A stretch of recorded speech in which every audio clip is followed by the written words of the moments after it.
Capítulo 7. O Dr. Milton John tinha passado a última noite quase em claro, tentando lidar com a fúria e a frustração, e, quando percebeu que conciliar o sono novamente não seria uma opção, finalmente saiu da cama. Ele tinha uma casa particular em Louisville, da qual ninguém sabia. Embora geralmente optasse por dormir no próprio laboratório, uma vez que suas acomodações eram muito boas, a verdade é que ele precisava sair de lá naquela noite. Depois que despachou pela segunda vez sua filha para o sanatório de Waverly Hills, não queria pensar em mais nada. Ficara uma fera com Dmitri Zaev. Ele não tinha feito o que mandara. Maldição! Desse jeito, não havia sobrado opção a não ser confiá-la mais uma vez ao Dr. Miller. E o pai de Vitória não queria ter que refletir sobre o assunto. Ele viu o dia clareando e fez um bule inteiro de café forte. Tentou repassar os pontos a serem discutidos na reunião trimestral que, infelizmente, caía naquela tarde. Ótimo! As coisas sempre podem piorar. E o problema causado por sua filha o impedira de mandar encadernar a apostila que precisava para o encontro. Aquele era um momento importante em que todos os cientistas das diversas áreas se reuniam e apresentavam os dados das pesquisas, discutiam e traçavam metas. Enquanto sorvia o café puro e sem açúcar, praticamente esqueceu das páginas da apostila. Diante dele estava aquela pedra azul estranha. Zaev a entregara junto com a mochila da garota e a chave do que deveria ser um carro pequeno ou uma motocicleta. O capitão soviético também lhe trouxera uma enorme soma de dinheiro que Vitória levava com ela e uma identidade falsa. O pai não tinha explicação para aqueles itens, o que só o deixava mais furioso. Aquela sua filha era um demônio. A mãe lhe dera péssima educação. Com que espécie de gente a menina andava, afinal de contas? Vitória tivera a ajuda de alguém. Isso estava óbvio. Mas de quem? Não do tal Robert Waldegrave, que sequer existia. Mas isso ele não disse a Zaev. Tinha que preservar um mínimo de seu orgulho próprio. Mas a pergunta que não queria calar era: como? Como, pelos infernos, Vitória tinha conseguido escapar de Waverly Hills, arrumar tanto dinheiro, identidade, transporte? Como? Como aquela monstrinha tinha entrado no laboratório, mesmo com toda a segurança existente, e roubado um frasco roxo? Inacreditável! Jogando a pedra azul de uma mão para a outra, inquieto, Milton John estava certo de que sua filha podia ser mais perigosa do que ele jamais imaginara. Quando falara pela segunda vez com o Dr. Ralph Miller, avisando que Vitória estava totalmente dopada e sendo enviada de volta, o pai estava possesso. Aos berros ele dissera que qualquer problema, de qualquer espécie, envolvendo sua filha dali por diante, causaria não apenas a morte dela, mas a dele. Mato você com minhas próprias mãos, Miller. O matarei lentamente e com um tipo de tortura que você não imagina nem em seus piores pesadelos. Vitória não vai atrapalhar meus planos e você também não. Tenha vergonha nessa sua cara e dê um jeito nela. Faça o que quiser. A realidade é que se o projeto Viribactron vazasse, de algum modo, se chegasse aos encheridos da imprensa, ainda que fosse um boato ou mais uma teoria da conspiração envolvendo a União Soviética, eles estariam mortos, todos eles. Milton John pegou mais uma xícara de café forte e puro. Ele sempre bebia café daquele jeito, desde quando era militar. E se lembrou dos anos tão distantes passados na Academia Naval dos Estados Unidos, em Annapolis, Maryland. Milton John nunca tinha estado lá. O campus era imenso, posicionado na confluência do rio Severn e da Baía de Chesapeake. A Academia Naval tinha um espaço muito maior do que o da Academia da Força Aérea e o da Academia Militar, o que por si só era motivo de orgulho. Ele tinha seguido o conselho do pai, Sr. Otto, ao mesclar a vida acadêmica com a formação militar, o que lhe abriria muitas portas no futuro. Naquela época, Milton não conhecia muito da vida, ou seja, da vida fora da fazenda. Aceitou o conselho de Otto John de Anderville. Não tinha sido realmente um aceitar, embora Milton o tenha feito de bom grado. Ele sempre tivera apenas duas alternativas diante dos requisitos do pai: obedecer ou obedecer mais depressa ainda. Na Academia Naval, além de se tornar um oficial das Forças Armadas, ele estudou muito. Fazia parte da 2ª Divisão, dedicada a matemática e ciências.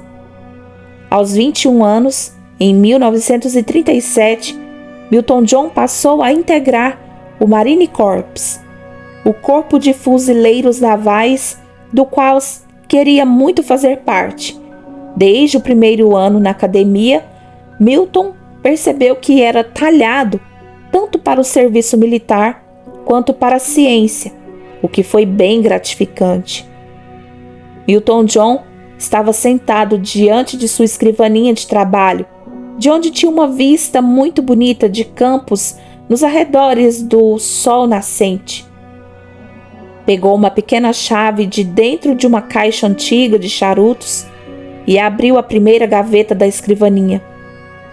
Guardou a pedra azul enrolada num pedaço de flanela macia.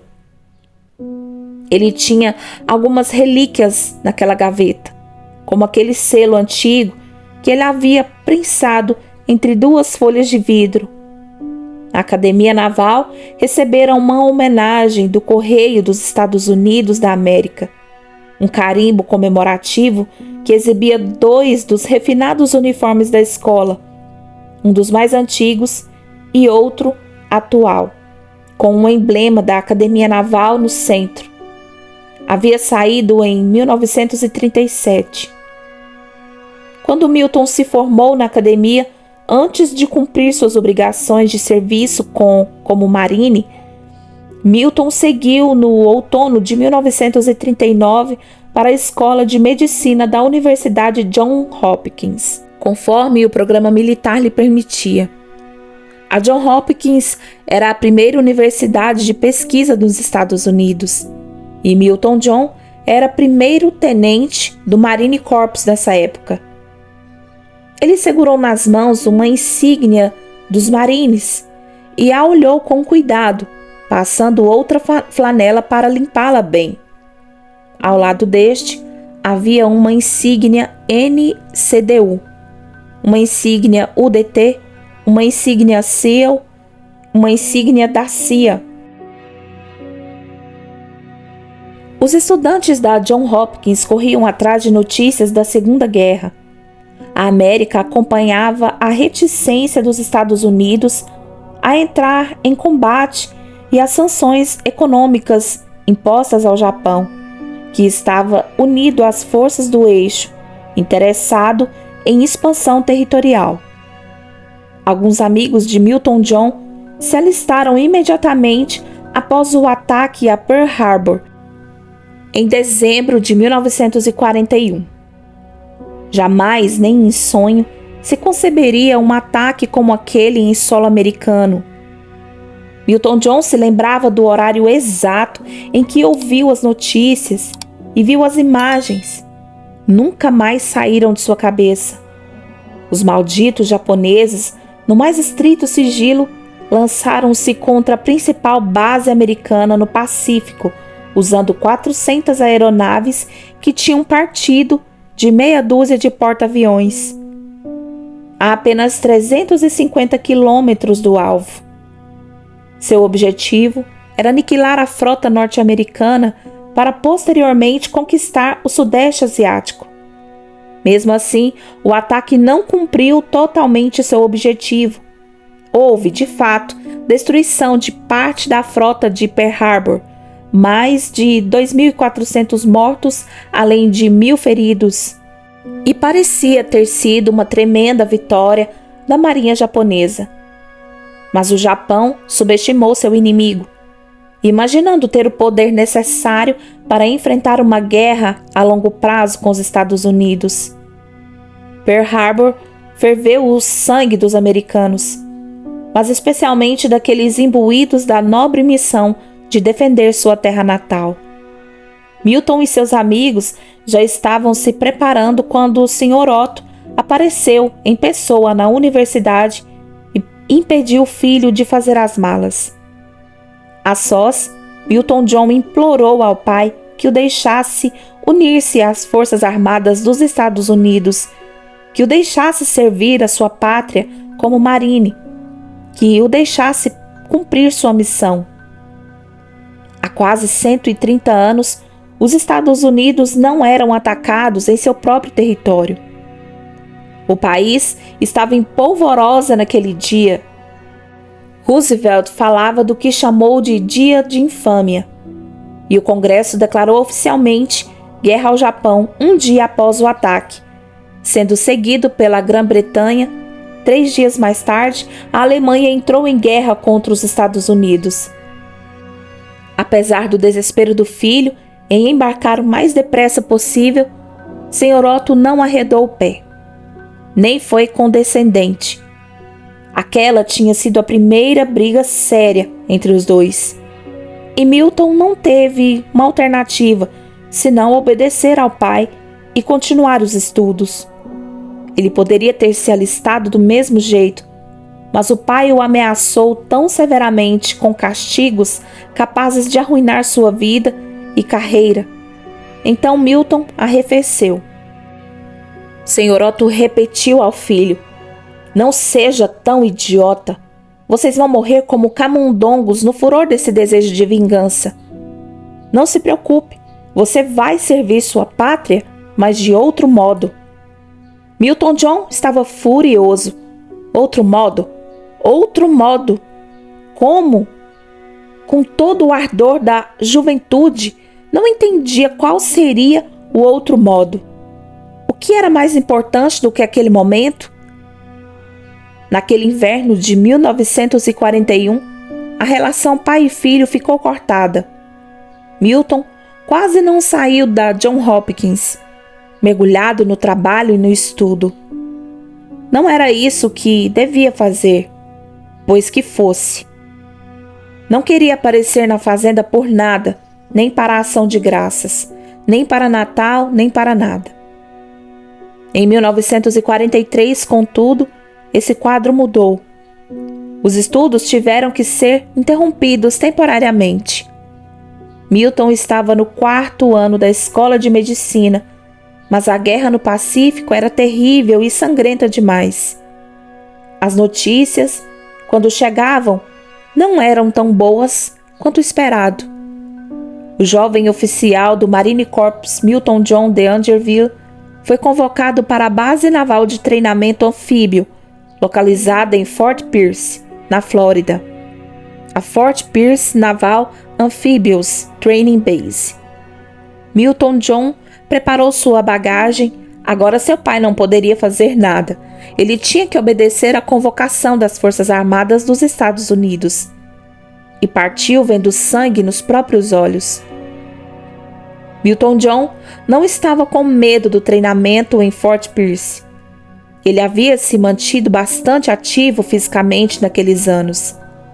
Era um nadador de alto rendimento e acumulara inúmeros prêmios importantes. Agora, isso era uma vantagem, pois em Fort Pierce a missão essencial era treinamento anfíbio. Desde agosto de 1942, 8 meses após Pearl Harbor, o primeiro grupo do US Navy, a Marinha dos Estados Unidos, havia se especializado no treinamento de operações anfíbias de ataque, comando e reconhecimento para ajudar no desembarque em praia das forças militares que viriam depois. Tornara-se evidente que, para dar chance efetiva de ações dos americanos, tanto no Pacífico quanto no Mediterrâneo, era necessária uma grande quantidade desses ataques anfíbios. A escola de escoltos e riders do US Army, o Exército dos Estados Unidos, surgiu quase paralelamente a estas unidades da Marinha e do Exército. Estavam sendo preparadas para agir em conjunto. Foram estabelecidas toda uma variedade de ações cujo objetivo era reconhecimento e preparo das praias para orientar os navios de guerra e suas embarcações no aporte. Os escoltos e riders tiveram as primeiras equipes treinadas diretamente na base naval de treinamento anfíbio em Fort Lilo Creek, em Virgínia, a Lilo Creek Naval Amphibious Training Base. No início de 1943, os esforços da Marinha e do Exército em treinamento conjunto incrementaram-se e os escoltos e riders foram transferidos de Lilo Creek para Fort Pierce. Em julho deste ano, Fort Pierce tinha treinadores e aprendizes habilitados tanto no Exército quanto na Marinha. Milton John, que chegará a Fort Pierce em maio de 1943, junto com outras levas de convocados de vários destacamentos, se lembrava bem dos Scouts e Riders. Apesar das disputas naturais entre eles, era preciso admitir que os caras do exército eram disciplinados e capazes. Milton John olhava pela janela enquanto os raios de sol começavam a passar por entre as folhas das árvores no jardim.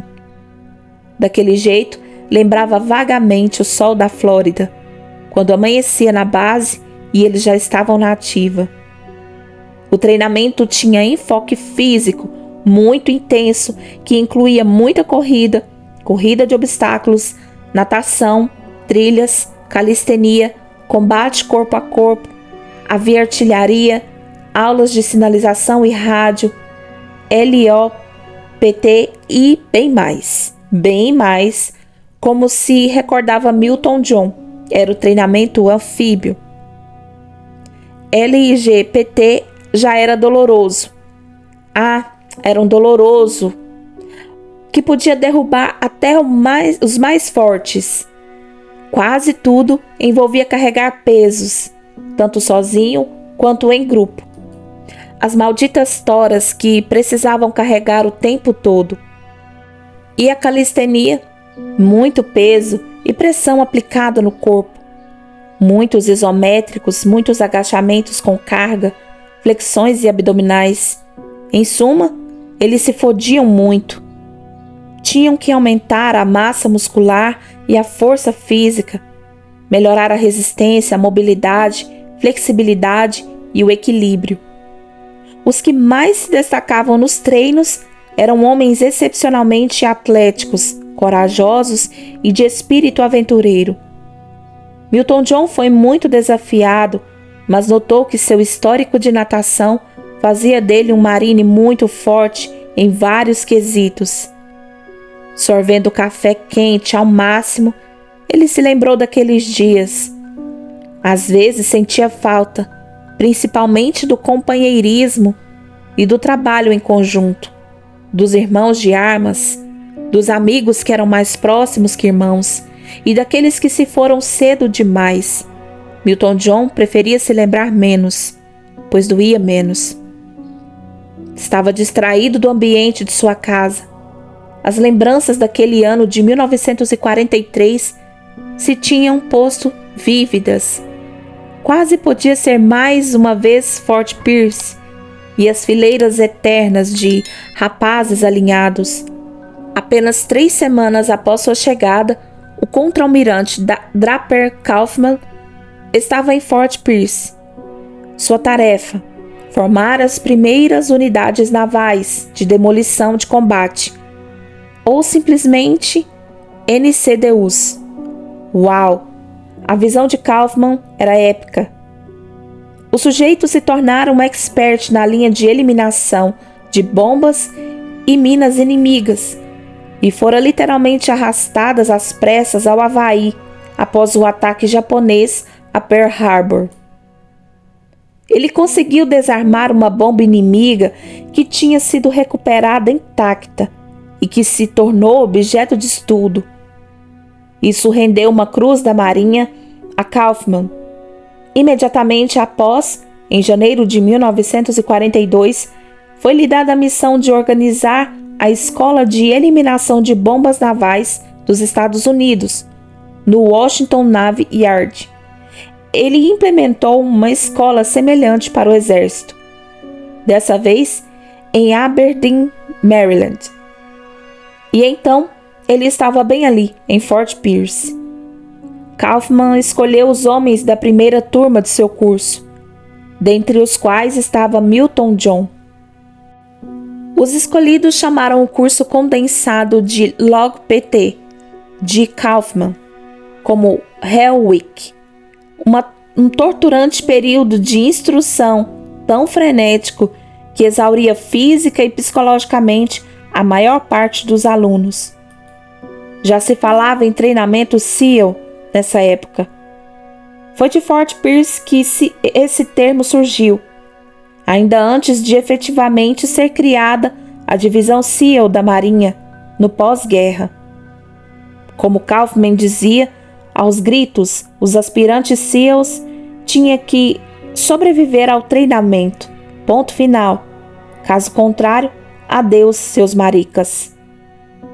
Noites agarrando-se ao bote inflável e à vida em meio às ondas, debaixo da chuva, nadando em meio às ondas revoltas, escalada em pedras erodida, rastejando-se açoitados pelo vento, mergulhando na lama até seu objetivo, entrar em território inimigo, implantar explosivos, sair o mais rápido possível sem ser morto. Treinamento era tudo, mas nem tudo podia ser previsto. Poucos meses depois, em novembro de 1943, aconteceu Tarawa, no leste da Micronésia.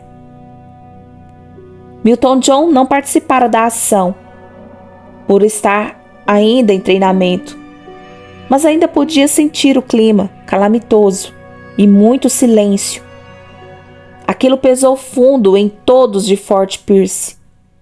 O desembarque em Tarawa tinha sido desastroso, com muitos danos nas embarcações dos marines que bateram nos recifes de corais, além de muitas baixas. Aparentemente, houvera uma falha no reconhecimento aéreo. Como não podia se aproximar demais, acharam que os corais estavam mais ao fundo do que de fato estavam. A falta de previsão das marés foi outro fator.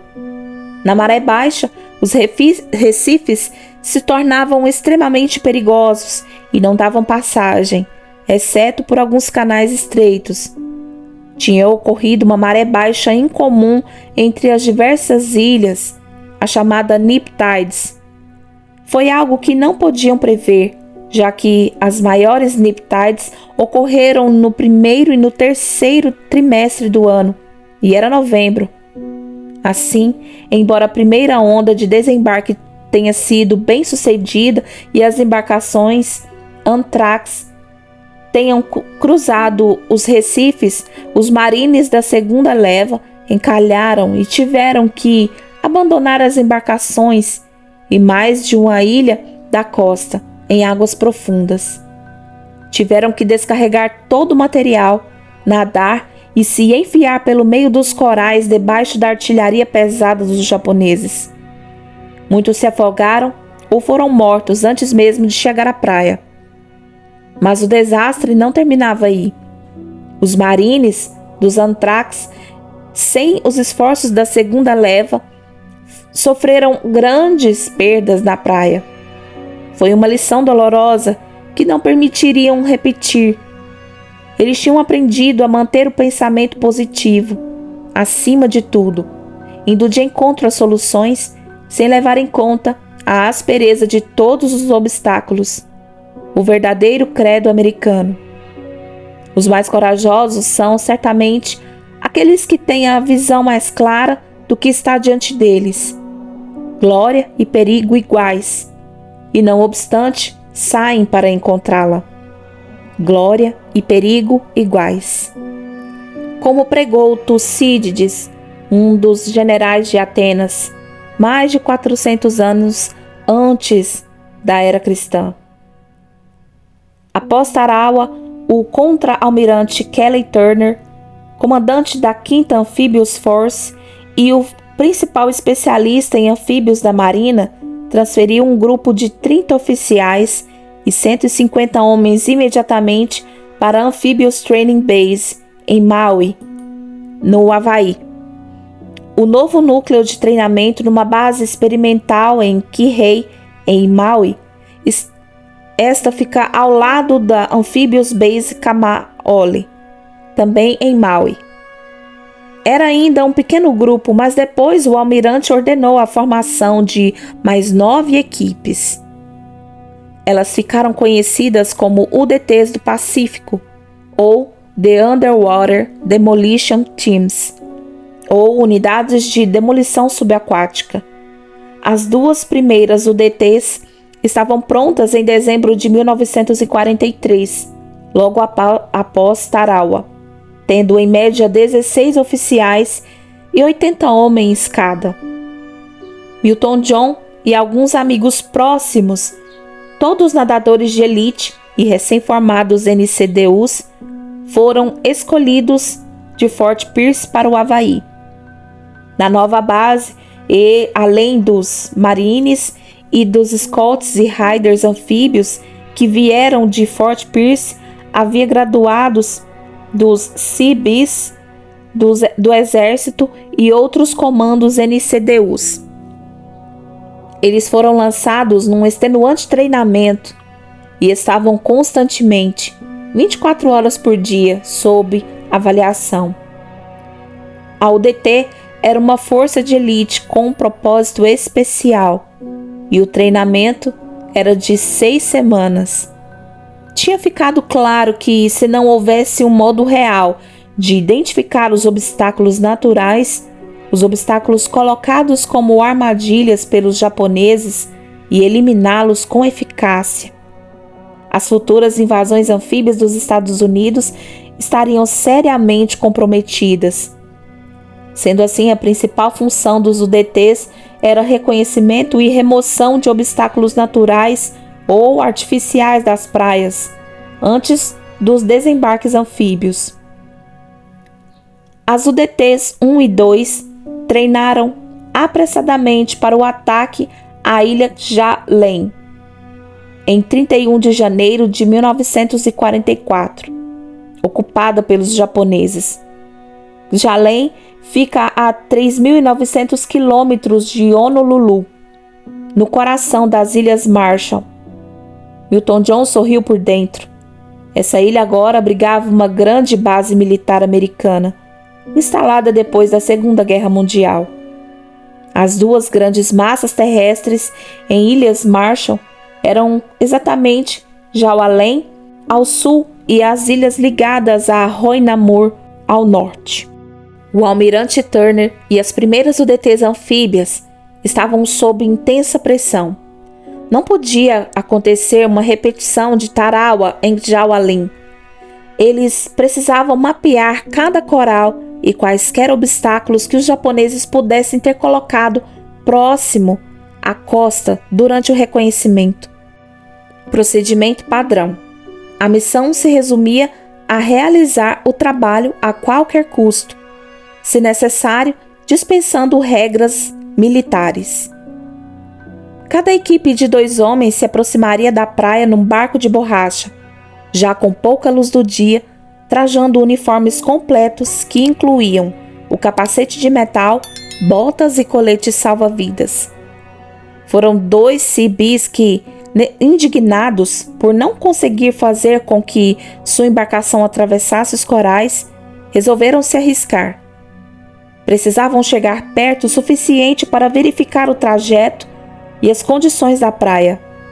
E a única solução foi abandonar todo o uniforme pesado, usando só os calções.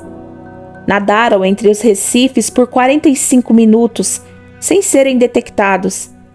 Conseguiram os preciosos esboços de colocações de armas e outras informações vitais. Levaram 4 dias para conquistar Jaualém e Roi Namur. Essa foi a primeira operação anfíbia real que aconteceu e foi chamada de Flintlock. Houve intensa resistência, mas os japoneses estavam mal preparados diante das técnicas americanas. Sua força militar foi quase totalmente destruída. Dos quase 5.000 combatentes japoneses, 4.300 foram mortos e houve 166 prisioneiros. A tática tinha dado certo. Os Estados Unidos perderam um número relativamente simbólico de soldados. Desde então, a forma de se fazer guerra naval especial mudou drasticamente. A maioria dos procedimentos de Fort Pierce foi modificada para o treinamento básico, e dali se seguiam as 6 semanas de treinamento avançado com os UDTs no Havaí. Milton John recordava-se que Kaufman também foi enviado para lá em abril de 1944, tornando-se oficial de comando da UDT-5. Porém, os 2 não voltaram a se encontrar. Nada de uma segunda Hell Week para o Milton John. O novo treinamento das UDTs passou a enfatizar o desenvolvimento de nadadores fortes que usariam apenas máscaras faciais, nadadeiras e o próprio corpo. Foi assim que a natação de combate naval entrou na lista de tarefas essenciais da missão UDT. Os métodos se mostravam excelentes e as UDTs uma arma fundamental para o desembarque anfíbio. De Flintlock até agosto de 1945, as táticas anfíbias das UDTs facilitaram o estabelecimento de aeródromos e bases navais que permitiam o apoio aéreo e naval para as próximas operações em todo o Pacífico. Era um fator calmante saber que as unidades anfíbias eram uma parte importante de toda uma frota, mas, ainda assim, uma parte. Quando bem colocada, a frota americana era capaz de travar batalhas múltiplas. Podiam garrotear com vários tentáculos a organização japonesa. Inspirando fundo, Milton John tomou um gole grande de café e deixou o pensamento fluir para sua filha Vitória por alguns instantes. Ela não tinha ideia do que era o trabalho duro, esforço e determinação física, mental, emocional, acadêmica. A garota queria falar do que não lhe dizia respeito. Queria sair fazendo algazarra do que não entendia. Milton John compreendera o que seu próprio pai, Sr. Otto, tinha querido dizer com servir ao país. Milton John fora poupado da morte graças a um treinamento intenso. E sua existência tivera mais propósito ao não se interromper bruscamente. Tinha aprendido que as guerras sempre virão. Não é preciso correr para encontrá-las. Era melhor estar mais bem preparado. Era melhor surpreender do que ser surpreendido.